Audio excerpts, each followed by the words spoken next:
Hello எல்லாருக்கும் வணக்கங்க. என்னோடய சப்ஸ்கிரைபர் எல்லாருக்கும் ரொம்ப ரொம்ப நன்றி. இன்றைக்கி என்ன ரெசிபி பார்க்க போகிறோன்னா மாங்காய் சாம்பார் எப்படி வைக்கலான்னு பார்க்கலாம் வாங்க.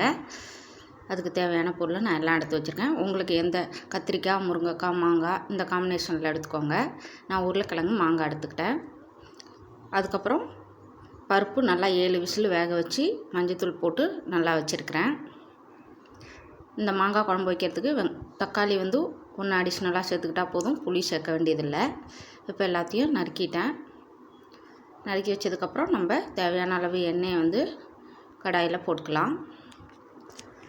எண்ணெய் நல்லா சுட்டதுக்கப்புறம் கடுகும் ஜீரகம் கொஞ்சம் போடுங்க, நல்லா வாசமாக இருக்கும்.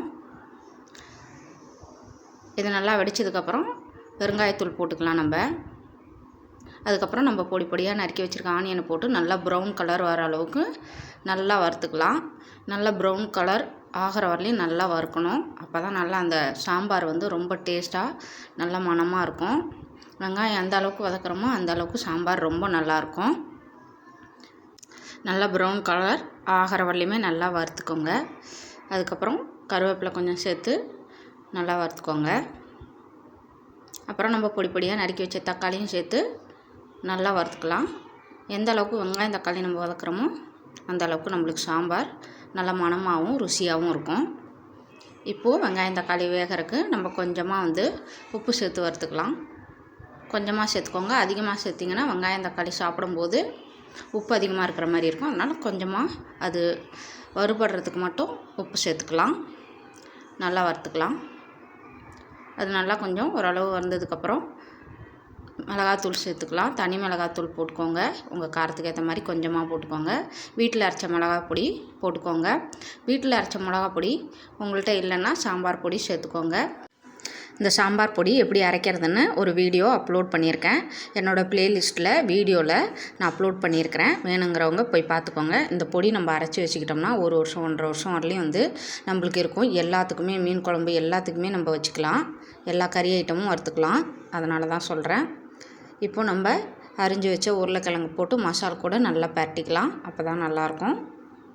அதுக்கப்புறம் நம்ம நறுக்கி வச்ச மாங்காவும் கூட இது கூட சேர்த்து நல்லா மசாலா கூட நல்லா பரட்டிக்கலாம்.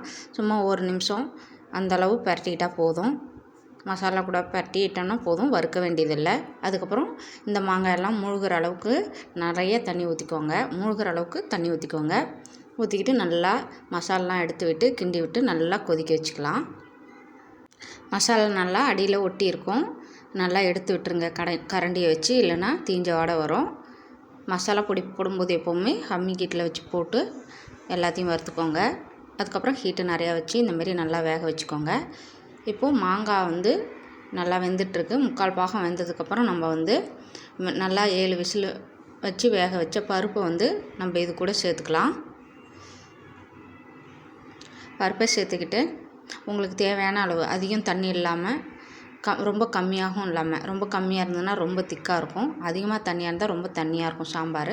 அதனால் ஓரளவு ரொம்ப தண்ணியாகவும் இல்லாமல் ரொம்ப திக்காகவும் இல்லாமல் மீடியம் லெவலில் நம்ம தண்ணி ஊற்றி நல்லா கொதிக்க வச்சுக்கலாம். இதை 3 to 4 நிமிஷம் நல்லா கொதிக்க வைக்கணும். இப்போ நம்ம தேவையான அளவு உப்பு சேர்த்துக்கலாம். உப்பு சேர்த்துக்கிட்டால் தான் அந்த மாங்காய் புளிப்பு சுவை இல்லாமல் நல்லா வெந்து வரும்.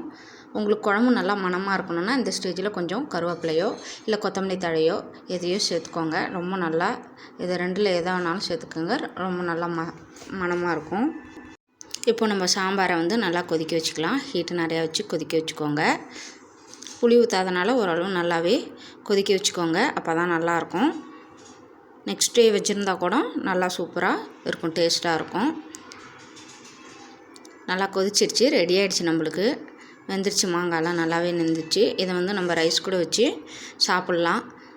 ரொம்ப ரொம்ப ஈஸியாக குறைஞ்ச நேரத்தில் குக்கர்லேயே கம்பு கொழுக்கட்டை, ராகி களி, ராகிக்கூழ் இதெல்லாம் எப்படி உடனே ஊற வைக்காமல் உடனே செஞ்சு சாப்பிட்றதுன்னு வீடியோ நிறைய ஹெல்த்தி வீடியோலாம் அப்லோட் பண்ணியிருக்கேன். மறக்காமல் போய் என்னோடய சேனலில் இருக்கிற வீடியோலாம் பாருங்கள். ரொம்ப யூஸ்ஃபுல்லாக இருக்கும். மறக்காமல் சப்ஸ்கிரைப் லைக் பண்ணுங்கள். அப்போ தான் மற்றவங்களுக்கும் இந்த வீடியோ சேரும். பாய், டாட்டா.